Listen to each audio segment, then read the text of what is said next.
Broccoli ఇది హెల్త్కి చాలా మంచిది. బ్రొకోలీని స్టీమ్ చేసుకొని తినొచ్చు లేదా సలాడ్ లాగా తీసుకోవచ్చు. బ్రొకోలీలో lots of vitamins and minerals ఉంటాయి. Vitamin C, calcium, fibre, antioxidants ఉంటాయి. It keeps your bones healthy and strong. It helps you to look young. It good for your hair also. It helps to detoxify your body. It reduces cholesterol. It reduces risk of heart diseases. It helps increases your immunity also.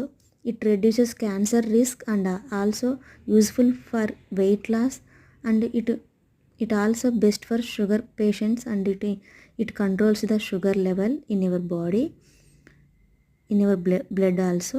So ఇక్కడ బ్రొకోలీని తీసుకొని నేను శుభ్రంగా wash చేసుకొని వాటర్లో కొంచెం పసుపు ఉప్పు వేసుకొని బాయిల్ చేసి 1 or 2 మినిట్స్ వడకట్టి పక్కన ఉంచాను. కళాయి తీసుకొని 2 లేదా 3 టేబుల్ స్పూన్ల ఆయిల్ వేసుకొని తాలింపు గింజలు, ఆనియన్స్, పచ్చిమిర్చి, కరివేపాకు వేసుకొని టమాటా, పసుపు, ఉప్పు, కారం వేసుకొని మగ్గించుకున్న తర్వాత ఆ తర్వాత బ్రొకోలీ కూడా వేసుకోవాలి.